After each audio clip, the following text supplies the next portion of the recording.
Hi friends, నేను మీ మురళి. నేనైతే ఈరోజు మైదా గుడ్డు లేకుండా కేక్ చక్కటి స్పాంజ్ కేక్ ఎలా తయారు చేసుకోవాలో చూపిద్దాం అనుకుంటున్నాను. ఈ ప్రాసెస్ మీరు చూడాలనుకుంటే రండి. కావాల్సిన ఇంగ్రీడియంట్స్ చూద్దాం.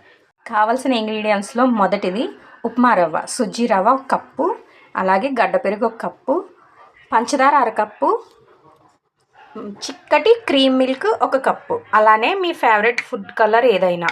నేనైతే లైట్ ఆరెంజ్ రెడ్ తీసుకున్నాను. అలాగే ఇవన్నీ కలుపుకోవడానికి ఒక మంచి గిన్నె,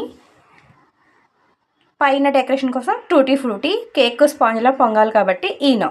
ఇప్పుడు ప్రాసెస్ ఎలా చేయాలో చూద్దాం రండి.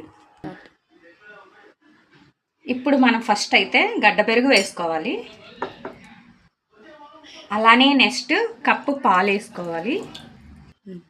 నెక్స్ట్ పంచదార 1/2 కప్పు వేసుకోవాలి. ఇప్పుడు ఈ మూడింటిని బాగా కలుపుకోవాలి. దీనిని ఇలానే ఒకే డైరెక్షన్లో ఫాస్ట్గా బాగా కలుపుకోవాలి. ఇదంతా బాగా మిక్స్ అయ్యాక సుజ్జి రవ్వ కూడా వేసుకోవాలి. వేసి దీన్ని కూడా బాగా కలుపుకోవాలి. సుజ్జి రవ్వ వేసాక ఉండలు లేకుండా బాగా కలిపిన తర్వాత మీరు తీసుకున్న ఫుడ్ కలర్ అయితే 2 డ్రాప్స్ వేయండి. 2 డ్రాప్స్ వేసి బాగా ఇది కూడా మిక్స్ చేయండి. బాగా మిక్స్ అయ్యాక దీన్ని ఒక 2 మినిట్స్ మూత పెట్టి పక్కన పెట్టుకోవచ్చు. ఈలోపు మనం కేక్ చేసుకునే బేస్కి బాగా గీ అప్లై చేద్దాం. ఇది గీ అప్లై చేస్తే మంచి స్మెల్ వస్తుంది, మంచి సాఫ్ట్నెస్ కూడా వస్తుంది. చూసారు కదా, ఇలా మొత్తం రౌండ్ అంతా కూడా గీ అప్లై చేసుకుంటే స్పాంజ్ కేక్ ఎక్కడ కూడా అంటుకోకుండా వస్తుంది. పిండి కలిపి పక్కన పెట్టాం కదండి, 2 నిమిషాలు అయింది. ఇందులో అయితే ఇప్పుడు ఈయన యాడ్ చేయాలండి. అలానే ఇంకొక అతి ముఖ్యమైన ఇంగ్రీడియంట్ అయితే ఒకటి మర్చిపోయాను.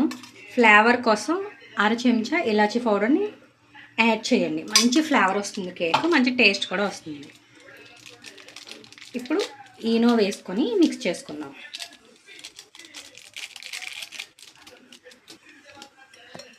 ఈనో వేసాక ఒకే డైరెక్షన్లో కలపండి, అటు ఇటుగా కలపొద్దు. చూసారా ఎలా పొంగుతుందో. బాగా కలిపిన తర్వాత మనం నెయ్యి రాసి పెట్టుకున్నాం కదండి కేక్ బేస్, అయితే దాంట్లో వేసుకుందాం. మొత్తం అయితే గిన్నెలోకి అయితే తీసుకున్నానండి. ఇప్పుడు పైన డెకరేషన్ కోసం టూటీ ఫ్రూటీ అయితే వేసుకుందాం. చూసారా 2 కలర్స్ వేసినప్పటికీ మంచి కలర్ఫుల్గా కనిపిస్తుంది. అలానే ఇంకా మీ ఇష్టం డ్రై ఫ్రూట్ కూడా యాడ్ చేసుకోవచ్చు. నేనైతే బాదాన్ని కోరి పైన వేస్తున్నాను, మంచి బ్యూటిఫుల్ లుకింగ్ కోసం. దీన్ని ఏంటంటే కుక్కర్లో పెడతాను ఫ్రెండ్స్. ఒక 2 విజిల్స్కి అయిపోతుంది, ఎక్కువ టైం కూడా తీసుకోదు. మూత పెట్టేసి డైరెక్ట్ దీన్ని కుక్కర్లో పెట్టి 2 విజిల్స్ అయితే వేయించేస్తున్నాను. 2 విజిల్స్ అయినాయండి. 2 విజిల్స్ అయ్యాక ఎయిర్ అంతా పోయింది. ఎయిర్ అంతా పోయాక ఓపెన్ చేసుకుందాం. కుక్కర్లోంచి తీసాం, ఓపెన్ చేసి చూద్దాం. Wow, so yummy. చూడగానే నోరు ఊరిపోతుంది.